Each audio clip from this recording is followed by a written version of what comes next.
요새 철학자들은 존재라는 말보다 실존이라는 말을 많이 합니다. 존재는 우리 자신, 그리고 근원, 그리고 끝, 이런 것을 추구하는 소위 말하는 좀 더 형이상학적인 그런 이야기고, 실존이라는 것은 말은 거창하지만은 다른 것이 아니라 우리가 날마다 살아가는 이런 현상을 분석해보고 파악하는 것, 이런 것을 우리가 실존이라고 합니다. 그래서 하이데크 같은 사람 좀 어려운 말을 썼죠. 현 존재다. 존재 중에서도 현 존재의 상황, 이런 것들을 우리가 실존이다. 그러니까 인간의 본질이나 이런 것은 처음부터 알 수도 없고 추구할 수도 없고, 사람이 모든 지식의 주체인데 사람이 사람의 근원을 말한다는 게 모순이고, 그러니까 철학자들은 인간의 출발에 대해서는 아예 이제는 포기했습니다. 우리 한국에도 제가 잘은 모르지만은 철학가나 이런 데 보면 거의 요새는 존재론이나 이런 것을 다루지 않고 실존 철학, 현상학, 분석 철학, 주로 이런 것을 많이 다루는 모습을 볼 수가 있습니다. 그러나 우리는 분명히 우리의 존재가 하나님으로 말미암고, 성경은 존재에 대한 말씀을 많이 합니다. 우리가 하나님의 자녀고, 그리고 영원히 하나님께 찬송 올려드릴 영원한 영생의 존재라는 것을 말씀해 주시고, 그리고 그 존재가 이 땅에서 살아가는 실존, 바로 현 존재에 대한 그런 이야기를 하는 것입니다. 우리 그리스도의 실존이 뭘까요? 우리 그리스도의 실존이 어떻게 표현될까요?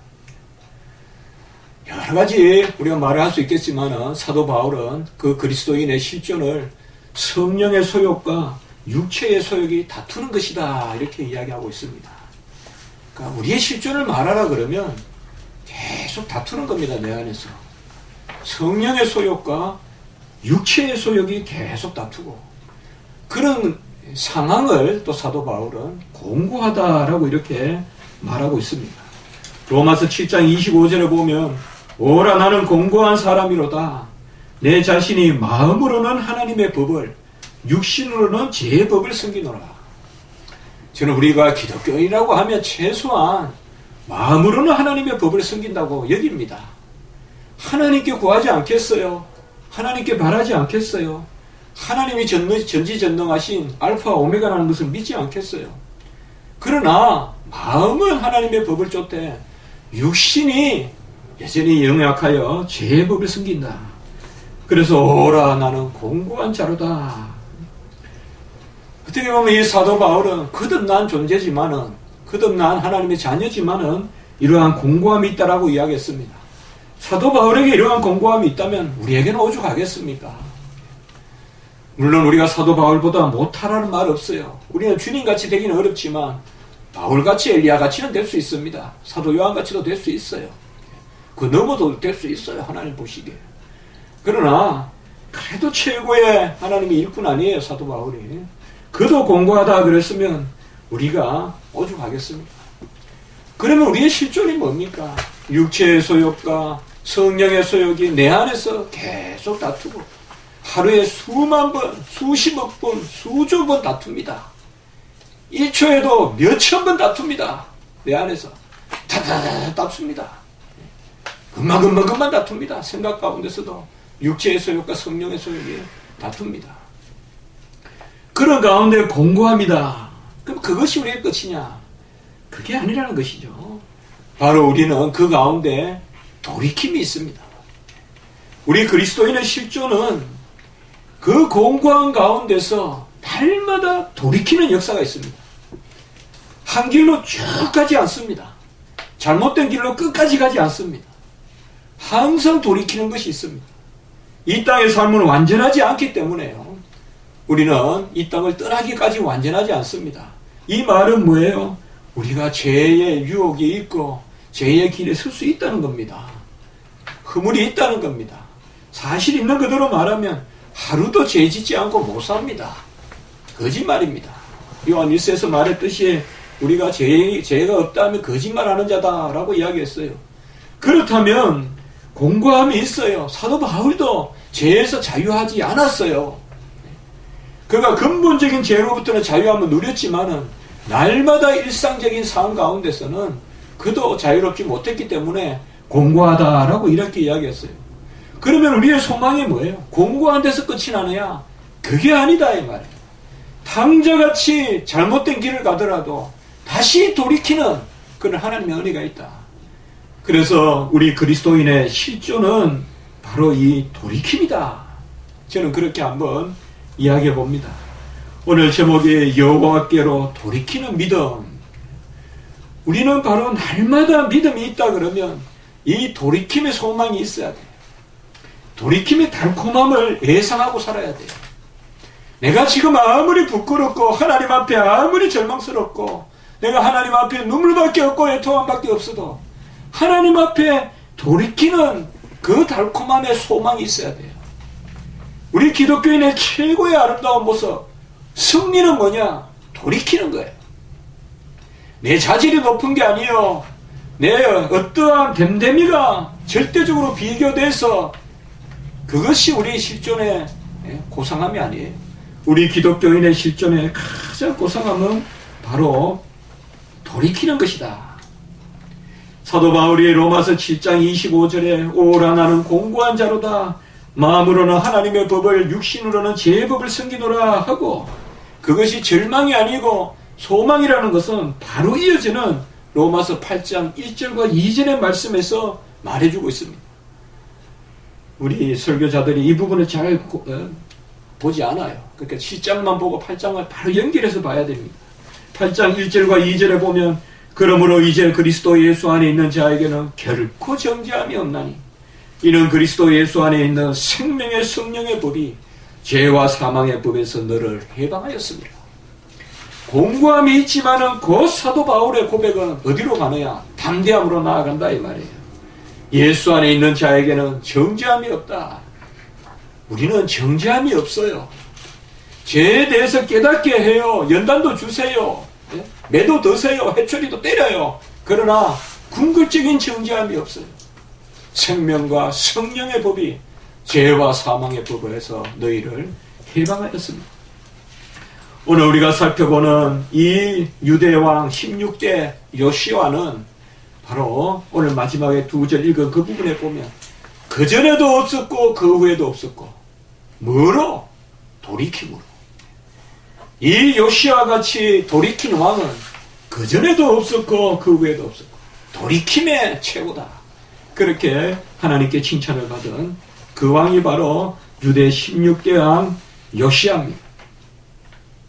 저는 돌이킴이 품이라고 생각해요. 절대 품이 없어요. 우리 기독교인은 절대 품이 없어요. 지금 내 자질로 품이 없습니다. 아무리 낮아 보이고 연약해 보여도 돌이키는 그 순간 가장 고급스러운 인간이에요. 그게 가장 품이 있는 사람이에요.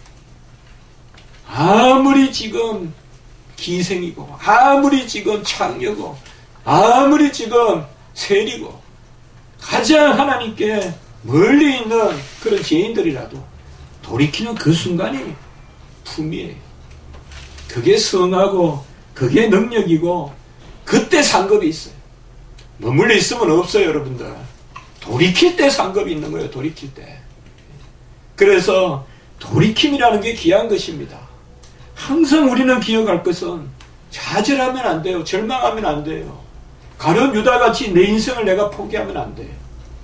가장 귀한 것은 다윗과 같이 다시 나단 선지자의 충고를 들었을 때 다시 무릎 꿇고 기도하고 자식이 죽었더라도 금식하고 그리고 다시 정신 차리고 다시 왕으로 복직하고 그런 마음을 갖는 거예요. 그런 뻔뻔한 것이 아니에요. 하나님을 바로 아는 거예요, 여러분들.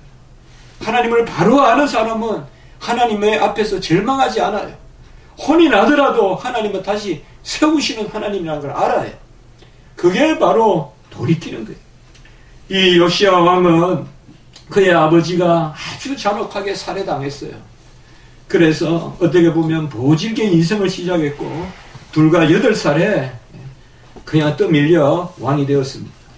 그리고 31년 동안 이스라엘을 다스렸는데 이 요시아가 다스렸던 시대는 벌써 북왕국이 멸망하고 이제 아수르가 메대와 바벨론으로 그 세력이 넘어가는 아주 전환기 때의 그런 삶이에요. 어떻게 보면 가장 급박하게 돌아가는 그런 시점이라고도 볼 수 있어요. 이 요시야가 이제 유대의 마지막 그래도 다시 한번 부흥을 깨했던 그런 왕이고, 그 다음부터는 더 이상 기억할 만한 왕이 아무도 없어요. 그냥 끝납니다. 요시야 왕 이후에 약 20년 넘어 한 22, 3년 후에 드디어 BC 586년에 유다도 망하고 맙니다. 이 요시야는 우리가 소위 요시야의 종교개혁이라는 것을 했습니다. 구약에도 종교개혁이 있었는데 우리가 히스기야의 종교개혁도 있고 또 여러 종교개혁이라는 말을 쓰는데, 종교개혁이다 이러면 요시야를 가장 먼저 이야기합니다. 오늘은 이 요시야의 종교개혁을 우리가 잠깐 살펴보고 그가 어떻게 하나님께 돌이켜 칭찬을 받았는지 이 부분의 말씀을 나누고자 하는 것입니다. 요시야는 어떤 사람이었을까요? 22장 2절에 보면 우리가 읽지는 않았지만은 요시야는 여호와 보시기에 정직했고, 그리고 다윗의 모든 길로 행했고 좌우로 치우치지 아니하였더라. 그런데 성경에 보면 우리가 지난주에도 봤죠. 말씀을 딱 한 절 엘리야에 대해서 말씀을 딱 하는데, 우리가 보면 그래요. 노아에 대해서도 딱 한 절 있고요, 욥에 대해서도 딱 한 절 있어요. 1장 1절에 그 욥은 동방에 온전한 자예요. 또 노아도, 그리고 여기도 보면 요시야는 누구냐? 이건 하나님이 보신 거예요. 하나님이 보시기에, 여호와 보시기에 정직히 행했고, 이 말은 다른 것이 아닙니다. 신전의식이 있었다 이 말이에요. 신전의식, 하나님 앞에서 살아가는 의식. 사람 눈만 피하면 피하는 줄 아는 것 아니고, 하나님 눈을 피해야 피하는 건데 하나님 눈을 어떻게 피해요? 못 피하죠. 그러니까 항상 하나님 앞에서 사는 거예요. 내가 그저 그냥 내 자체를 그대로 드러내놓고 하나님 앞에서 하는 그런 신전의식이 있었다. 누가 오신 것 같은데. 그리고 다윗의 모든 길로 행했다라고 이렇게 이야기하고 있습니다. 다윗의 모든 길로 행했다. 여호와 보시기에 정직히 행하고, 그리고 다윗의 모든 길로 행했다. 여러 가지 말할 수 있지만은 다윗의 길은 중심이 합한 길이다. 다윗은 여호와께 중심이 합했다고 했잖아요. 저도 다윗이라면 한마디로 말하라 그러면 중심이 하나님께 합했다. 중심이 하나님과 일치했다라고 그렇게 생각합니다. 그리고 세 번째 보면 좌우로 치우치지 아니하였다라고 이렇게 말하고 있습니다. 그는 좌나 우나 치우치지 아니하고 바로 하나님을 동일하게 쫓아갔다라고 그렇게 말하고 있습니다. 좌로나 우로나 치우치지 아니하였다. 우리가 치우치면 능력이 없어요. 샬롬은 치우치지 않는 겁니다. 하나님과 우리의 관계가 온전하고, 그래서 이 요시야는 세 평가를 받았어요.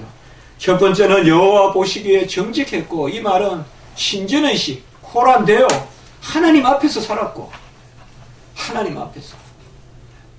우리 다른 것 하지 마세요. 하나님 앞에서 살면 돼요.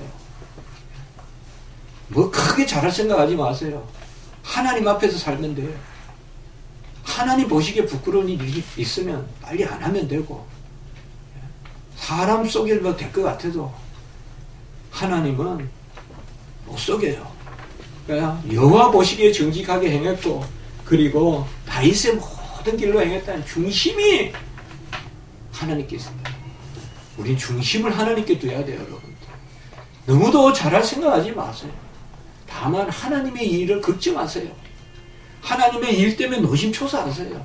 내가 어찌 하나님께 영광을 돌리고 마음을 쓰세요. 하나님 그거 기뻐하세요. 그게 중심이에요. 중심을 여호와께 다 놓으면요, 변해요. 내가 용서해요. 그렇게 죽이고 싶은 사울이 옆에 있어도 안 죽여요. 다윗과 같이. 왜요? 평소에 중심이 하나님과 합하여 있으니까 하나님 성정을 하나님 성품을 닮아가는 거예요.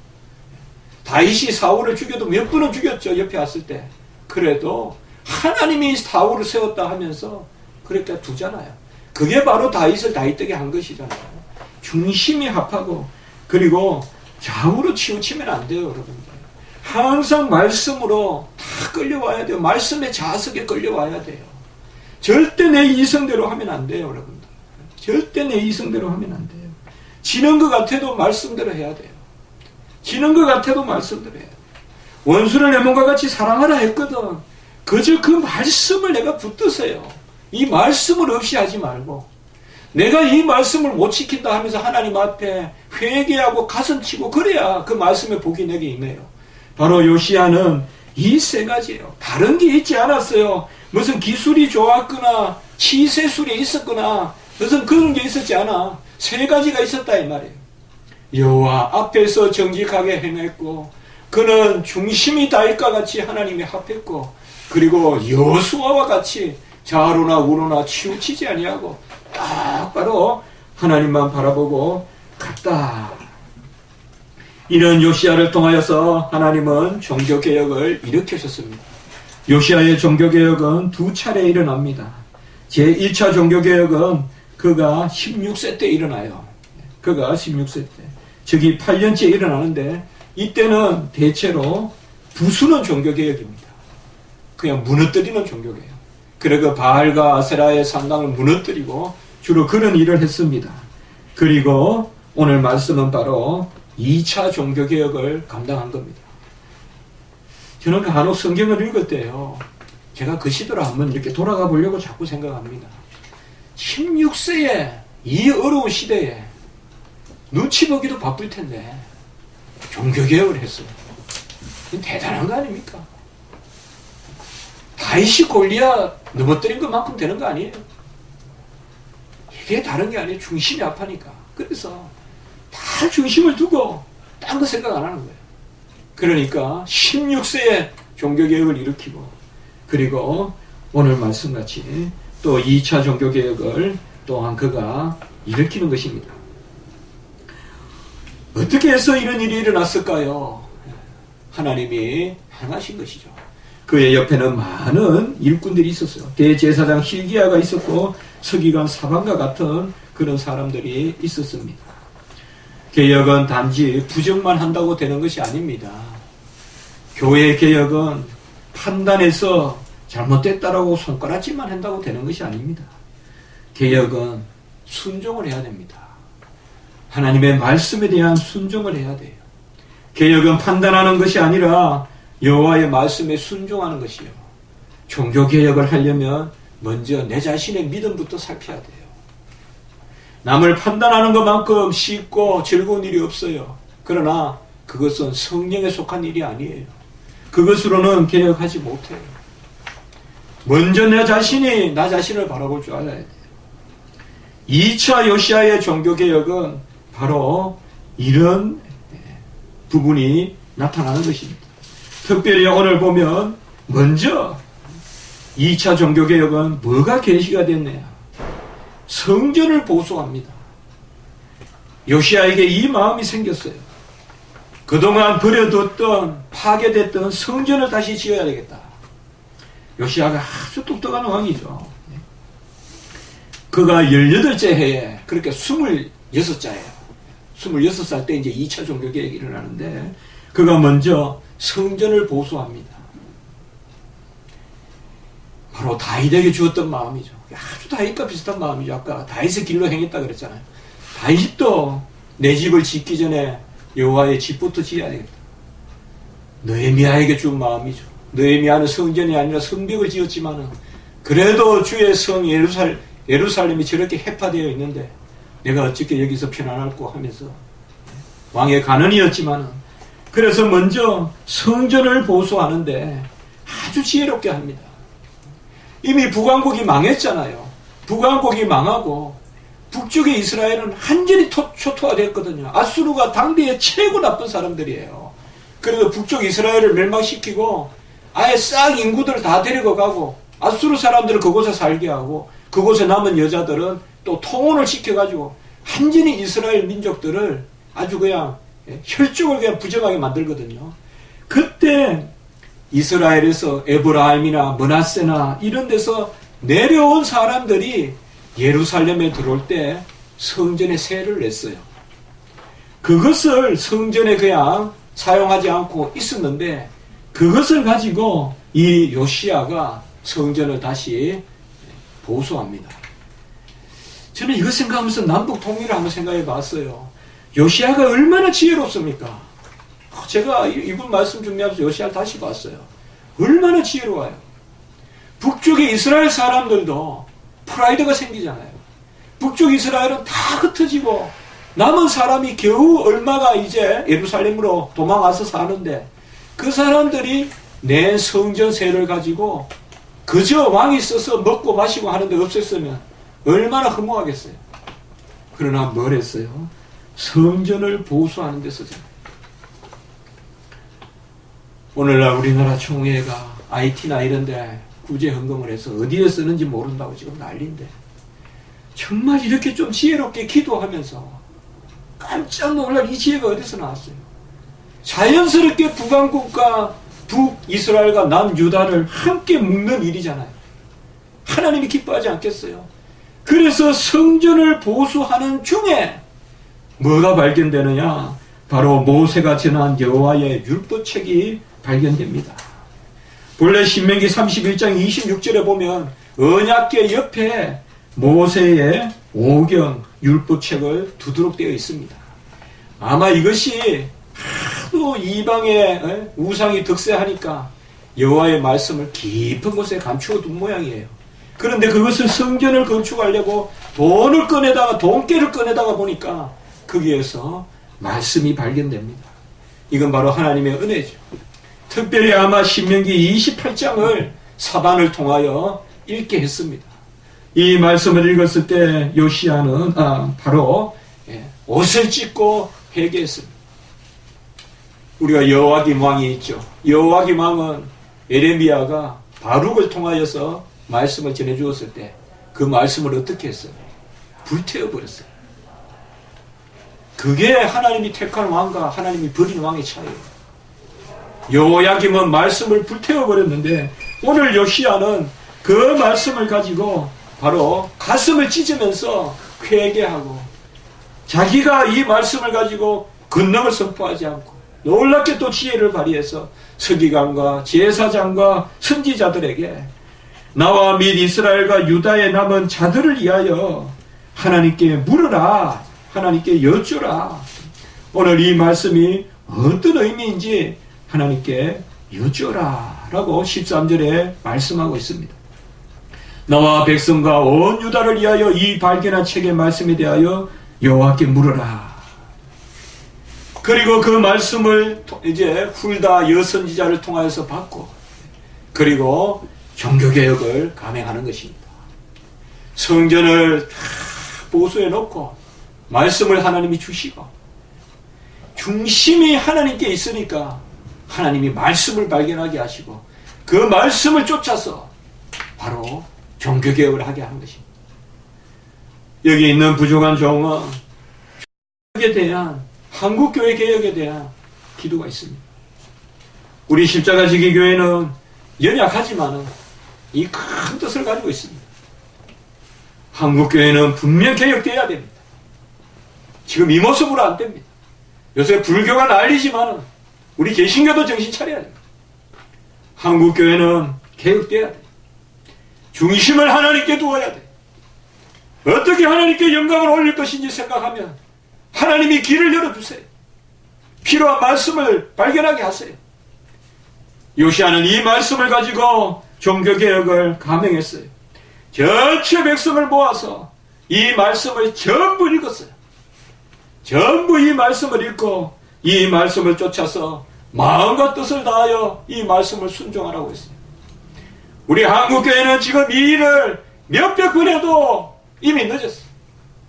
다 가슴을 찢고 회개 통회 자복하면서 전부 끌어안고 죄를 무릅쓰고 하나님 앞에 회개해야 돼요. 그리고 온갖 우상을 차파하고 거짓 선지자들은 죽여버리고 그리고 그래도 마지못해 섬겼던 선지자들은 음식을 당분간 부유한 것을 못 먹게 했어요. 무교병만 먹게 했어요. 그렇게 해서 지혜롭게 다스렸어요. 경중을 따져서 아주 이방에 아주 그냥 사제 노릇을 하는 사람을 죽여버리고 아예 그냥 그 뼈를 가지고 그냥 뿌려버리고, 베델이나 이런데 산당에 뿌려버리고, 그리고 덜 섬기고 마지못해 섬긴 사람들은, 그 사람들은 무교금을 먹고 근신하라. 얼마나 부유한 걸 먹고 선지자들이 배가 불렀네요. 살을 빼라. 이때 얼마나 이스라엘이 참담했어요. 우리가 생각할 수가 없을 만큼이에요.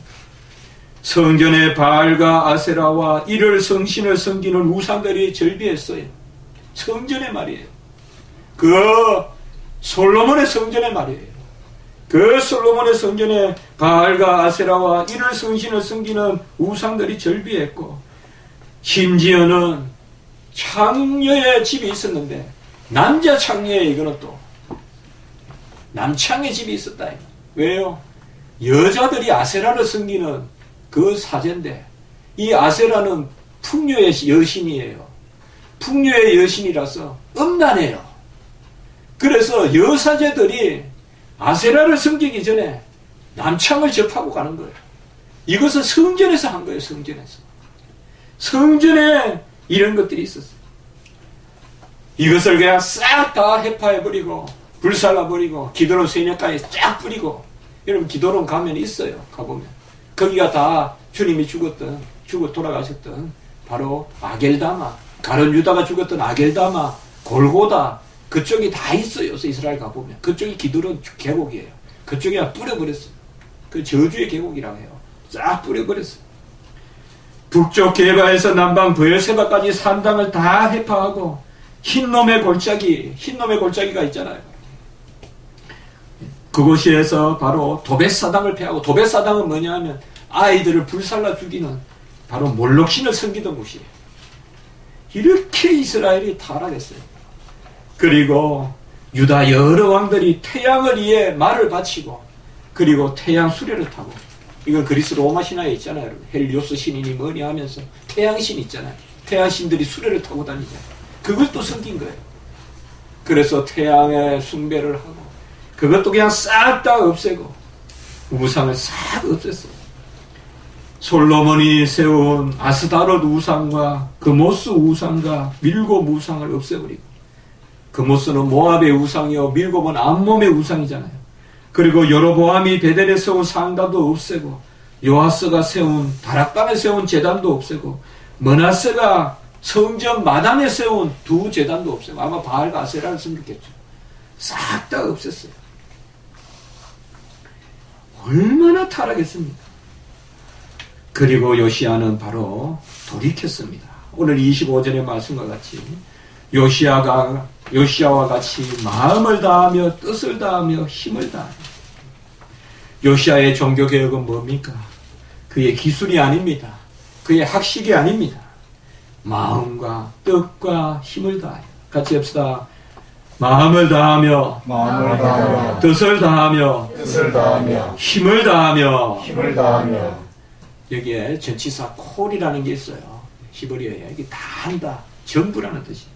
콜 레바브, 마음을 다하여. 콜 레페시, 뜻이에요. 뜻은 호흡이에요. 여러분. 성경에 적어 놓으십시오. 뜻이라는 말은 호흡이라는 뜻이에요. 이게 생명이란 말과 같아요. 레페시를 다하여, 호흡을 다하여. 콜 머오드, 힘이라는 뜻이에요. 마음과 뜻과 힘을 다하여 무엇을 했습니까? 모세의 모든 율법을 따라. 우리나라 말은 다하며 또 모든 이렇게 되어 있지만, 히브리어는 여기도 또 콜을 썼어요. 베콜 토라 모시아에. 모세의 토라가 율법이잖아요. 모세의 토라를 콜, 전부. 베라는 말은 히브리어로 따라. 오늘 여기 말씀에 보면요, 뭐예요? 콜이 4번 나와요. 전부 다라는 말이. 마음을 전부 다하고, 힘을 전부 다하고, 뜻을 전부 다하고, 생명을 전부 다하고, 그리고 전부 말씀을 쫓았다. 그리하여 돌이켰다. 이 단어는 우리가 꼭 한번 기억할까요? 지난주, 이번주 괜히 이렇게 히브리어가 나오니까 여러분들 무슨 저런 단어도 있나 했는데 어려운 거 아닙니다. 성경은 그냥 한번 해봅시다. 수버. 이게 돌이키다는 뜻이에요. 이게 바로 회개하다는 뜻이에요. 구약에서 회개하다는 뜻이 바로 이 단어예요. 회개한다는 말은 돌이키다. 그래서 오늘 여기 보면 마음과 뜻과 힘을 다하여, 마음과 뜻과 힘을 다하여, 기준이 뭐예요? 말씀에 따라, 율법에 따라. 어떻게? 돌이킨다.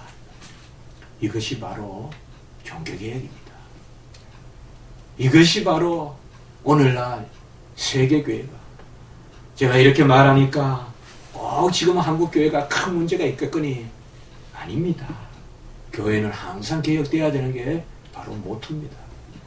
우리 개혁교회는 항상 개혁돼야 되는데 달리 개혁하는 것이 아니라 바로 마음과 뜻과 힘을 다하고 말씀에 쫓아서, 전체 말씀에 쫓아서 수브 돌이키면 어디로? 야훼 여호와께로 돌이키면 수브 샤브엘 야훼 야훼에게로 돌이키라. 마음과 뜻과 힘을 다하여 여호와의 전체 말씀에 따라 여호와께 돌이킨 왕은 요시야 전에도 없었고 요시야 후에도 없었고 오직 요시야밖에 없었다.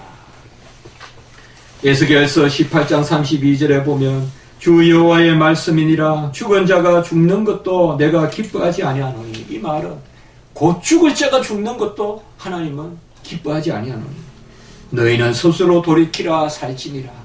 죽기 전이라도 돌이키라 이 말이에요. 에스겔 선지자에 그렇게 이야기했어요.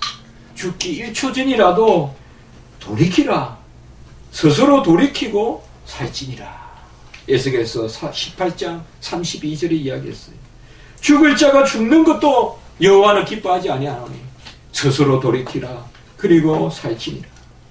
우리 주님도 회개하라 천국이 가까웠다라고 이야기했고, 우리 주님께서 이 땅에 오셔서 건세를 이야기할 때 가장 큰 건세가 뭐예요? 내가 제사하는 건세가 있다고 말씀하셨어요. 인자가 제사하는 건세가 있다고 이야기했어요. 주님이 이 땅에 오셔서 가장 큰 건세는 무슨 건세냐? 제사하는 건세. 우리 주님은 우리의 죄를 사하여 주세요. 죄를 가지고 살지 마세요. 다른 것은 다 가지고 살아도 죄는 가지고 살지 마세요. 죄는 하나님께 내어 맡기세요. 그리고 오직 여호와께로만 돌이키시는 여러분들이 되시기를 축복합니다. 바로 능히 영혼을 죽이고 살리기도 하시는 주님에게만 돌이키면 됩니다. 주님은 우리의 영혼을 살리기도 하시고 죽이기도 하세요. 세상은 내 영혼은 손 못 대요. 내 육체는 손댈지 몰라도 내 영혼은 손 못 대요. 내 영혼은 죽이거나 살리거나 못해요. 그러나 주님은 우리의 영혼도 살리거나 죽이시게 하세요. 누가 최고의 고상한 기독교인이고 누가 최고의 자질입니까? 제가 자주 말하죠. 잘 기대는 사람이 최고의 능력자고, 어제보다 오늘 더 잘 기대는 사람이 거룩해지는 사람이다. 얼마나 주님께 잘 기대느냐, 주님께 기대는 방법을 잘 아는 사람이 최고의 능력자예요. 우리 성도의 능력은 여호와께 의지하는 능력밖에 없어요. 다른 능력은 전부 거짓말이에요. 전부 거짓말이에요. 여호와께 의지하는 능력, 기도해서 하늘 보좌를 움직이는 능력, 기도해서 주님의 마음을 움직이는 능력, 그 능력만이 참 능력이에요. 절망하지 마세요. 낙담하지 마세요. 내 모습, 정말 지금 제 모습 봐도 힘들어요. 그러나 절대 절망하지 마세요. 돌이키세요. 여호와께 돌이키세요. 여호와는 우리의 돌이키는 것을 죽을 때까지 기다리시는 분이에요. 마지막 순간이라도 돌이키면 받아주시는 분이에요. 그 사랑의 하나님이 계시니까 절대 절망하고 자다하지 마세요. 절대 안고도 가지 마시고 절망도 하지 마세요. 하나님께 한마디라도 내뱉으세요. 주여 종을 용서하시옵소서. 주여 종을 온전케 하시옵소서. 이 부족한 종을 주여 붙들어 주시옵소서. 하나님은 사랑의 하나님이세요. 은밀하게 음성을 들려주세요. 우리의 심령을 어루만져 주세요. 새 힘을 주세요. 돌이키는 왕. 오늘 요시야가 얼마나 하나님의 칭찬을 받았네요. 이전에도 이후에도 이렇게 돌이킨 사람은 없더라. 아주 신앙이 좋다 그러면서 무슨 일 하나가 생기면 돌이킬 줄을 몰라요. 그 끝이에요. 그러면 안 된다 이 말이에요. 어려운 일이 생겨요. 그럴 때 잘 돌이키는 사람, 이것이 바로 하나님이 주시는 복된 사람이다. 이런 은혜가 하나님의 능력으로 여러분에게 나타나기를 주님의 이름으로 축복합니다. 오늘 기도드리겠습니다. 하나님 아버지 감사합니다. 우리가 돌이키게 하시니 감사합니다. 탕자가 돌아오니 가락지를 끼워주고 잔치를 벌여주고 끄안아주고, 아버지여, 우리 주님은 돌이키는 자에게 그렇게 기뻐하시 하늘 천사들이 춤을 추는 그런 일이 있을 줄 믿습니다.